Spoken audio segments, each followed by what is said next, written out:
رکوع سجود کے اندر 3 تسبیحات کم از کم کہنا یہ سنت ہے. 3 سے کم کہنا، 1 مرتبہ کہنا یہ مکروہ تنزیہی ہے. تو رکوع سجود میں 1 مرتبہ تسبیحات پڑھنا مکروہ تنزیہی ہے. البتہ اگر آپ سنت فجر پڑھ رہے ہیں اور ایسی صورت میں آپ جماعت فوت نہ ہو، اس بنا پہ آپ 1 تسبیح پڑھتے ہوئے جا رہے ہیں تو وہ 1 تسبیح پڑھنے کی صورت میں اب کراہت نہیں. بلا وجہ 1 مرتبہ تسبیح پڑھنے پر اکتفا کرنا یہ مکروہ تنزیہی ہے.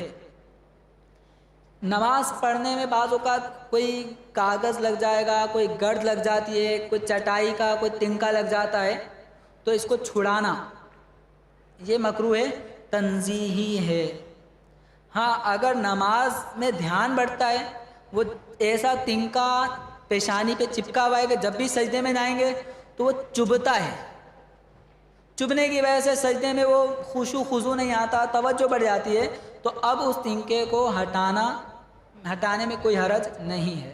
اور نماز کے بعد تنکے کو، کاغذ کو، جو بھی ذرات مٹی کے لگ گئے تو اس کو نماز کے بعد تو ہٹانے میں کوئی حرج ہے ہی نہیں، بلکہ نماز کے بعد ہٹا لینا ہی چاہیے تاکہ ریاکاری کا اندیشہ نہ ہو. نماز پڑھنے میں مکروہ تنزیہی افعال میں سے یہ بھی ہے نماز میں ہاتھ سے یا سر سے اشارے کرنا. آپ نماز پڑھ رہے ہیں، نماز پڑھتے ہوئے کسی نے آپ سے پوچھا ہاں بھائی آپ آؤ گے، گردن ہلا دی آؤں گا، ٹھیک ہے، یا وہ چلے گئے،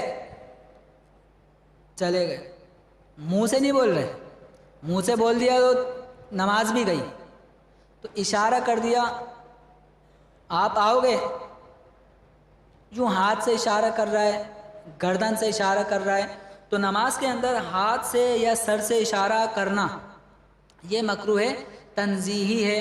یا سلام کسی نے کیا تو اس کا یوں جواب دے دیا تو ہاتھ کے ذریعے سے جواب دینا یہ بھی مکروہ تنزیہی ہے، یعنی ہاتھ کا استعمال ہو رہا ہے. اگر منہ سے جواب دے دیا، منہ سے کچھ بول دیا اشارے کرنے کے ساتھ ساتھ تو نماز اس سے فاسد ہو جائے گی. نماز میں 4 زانو بیٹھنا یہ بلا وجہ، اگر کوئی نماز میں بیٹھا ہوا ہے 2 زانو بیٹھ سکتا ہے پھر بھی 4 زانو بیٹھ رہا ہے، تو 4 زانو بیٹھنا، چوکڑی مار کر بیٹھنا، آلتی پالتی مار کر بیٹھنا جس کو کہتے ہیں، تو یہ مکروہ تنزیہی عمل ہے. ہاں اگر کوئی شخص ایسا ہے کہ وہ 2 زانو نہیں بیٹھ سکتا، پاؤں میں شدید تکلیف ہو جاتی ہے، ضعیف ہے، پاؤں جوڑوں میں درد ہوتا ہے، اب وہ اگر چوکڑی مار کر یا آلتی پالتی ہو کر اگر بیٹھ جاتا ہے نماز پڑھتے ہوئے تو اس میں کوئی حرج نہیں. انگڑائی لینا نماز میں یہ بھی منع ہے، مکروہ تنزیہی ہے. نماز میں کھنکارنا بلا وجہ مکروہ تنزیہی، اور اگر قراءت صحیح نہیں ہو رہی، آواز بیٹھ رہی ہے تو اب کوئی حرج نہیں. رکوع میں سر اونچا رکھنا، کمر اور سر سیدھ میں ہونا چاہیے. بعض لوگ سر ایک دم جھکا لیتے ہیں، بعض اوقات سر بعضوں کے کمر سے اونچے اٹھے ہوئے ہوتے ہیں، تو یہ عمل بھی مکروہ تنزیہی ہے. اسی طرح رکوع میں ہاتھ گھٹنوں پہ نہ رکھنا، ایسی لٹکا دیے، یا سجدے کے اندر ہاتھ زمین پہ نہ رکھنا تو یہ مکروہ تنزیہی ہے. دائیں بائیں جھومنا، نماز پڑھتے ہوئے کبھی ادھر جھوم رہا ہے تو کبھی ادھر جھوم رہا ہے، تو اس طرح نماز کے اندر جھومنا یہ مکروہ تنزیہی ہے. لیکن تراوح سنت ہے. تراوح کیا ہے؟ یعنی نمازی کھڑا ہے، کھڑے کھڑے کبھی سیدھے پاؤں پہ زیادہ بوجھ دے دیتا ہے، کبھی الٹے پاؤں پر زیادہ وزن ڈال دیتا ہے، تو یہ کہتے ہیں تراوح. تراوح سنت ہے، نبی کریم صلی اللہ تعالیٰ علیہ وسلم سے ثابت ہے. تو کبھی سیدھے پاؤں پہ زور دینا تو کبھی الٹے پاؤں پہ زور دینا، لیکن اس کے لیے جھومنا سنت نہیں ہے. آپ اس طرح غیر محسوس طریقے سے سیدھے پاؤں پہ بوجھ ڈال لیں کہ بالکل جھومنا نہ پایا جائے، پتہ نہ چلے کہ آپ کا بوجھ اب سیدھے پہ چلا گیا، اب آپ کا وزن جو ہے وہ الٹے پاؤں کی طرف آ گیا. تو اس طرح یہ تراوح کا عمل یہ سنت ہے. اور سجدے میں ایک عمل جو مستحب ہے وہ سماعت فرمائیں کہ سجدے میں جاتے ہوئے سیدھی طرف زور دینا اور اٹھتے وقت الٹی طرف زور دینا یہ مستحب ہے. سجدے میں جاتے ہوئے ہلکا سا سیدھی طرف کو جھکاؤ زیادہ ہو، اٹھتے وقت الٹی طرف کو جھکاؤ زیادہ ہو. لیکن یہ الٹی طرف اور سیدھی طرف جو جھکاؤ ہے اس میں ایسا نہیں ہونا چاہیے کہ سجدے میں جاتے ہوئے پہلے سیدھا گھٹنا ٹکایا اس کے بعد میں پھر الٹا گھٹنا ٹکا رہے ہیں، اور اٹھتے وقت پہلے سیدھا گھٹنا اٹھایا بعد میں الٹا گھٹنا اٹھا رہے ہیں. تو یعنی گھٹنے کا اٹھنا رکھنا یہ یکے بعد دیگرے نہ ہو ایک ساتھ لیکن غیر محسوس طریقے سے. اس طرح سے یہ مستحب عمل ہے. آنکھیں بند کر کے نماز پڑھنا یہ بھی مکروہ ہے، تنزیہی ہے. ہاں اگر کوئی نماز میں یوں اگر آنکھیں کھلتی ہیں تو دیوار پہ ڈیزائن بنے ہوئے ہیں، کارپیٹ پہ نماز پڑھ رہا ہے وہ پھول پتیوں والا ہے، اس میں پھول پتیوں میں گم ہو جائے گا، توجہ بٹے گی، اس بنا پہ وہ آنکھیں بند کر لیتا ہے، خشوع خضوع اس کو آتا ہے، تو ایسے موقع پر اس کا نماز آنکھیں بند کر کے پڑھنے میں کوئی حرج نہیں ہے.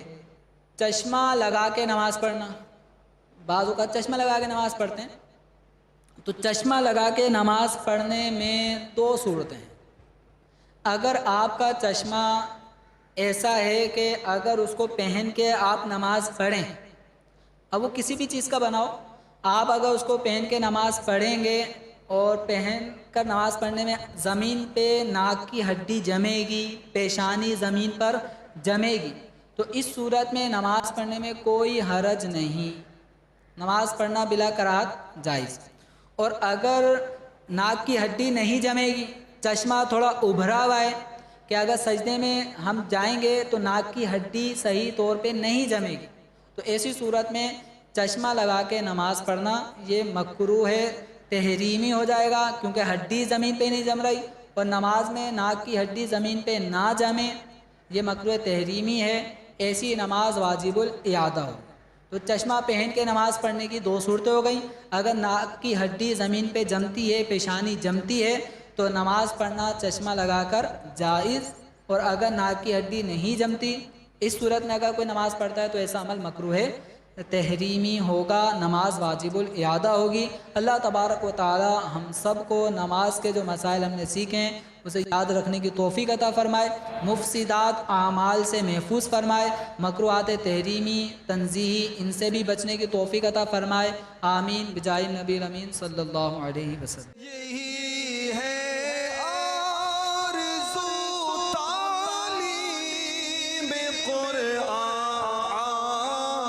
میں ہو جائے، تلاوت کرنا صبح و شام، تلاوت کرنا صبح و شام.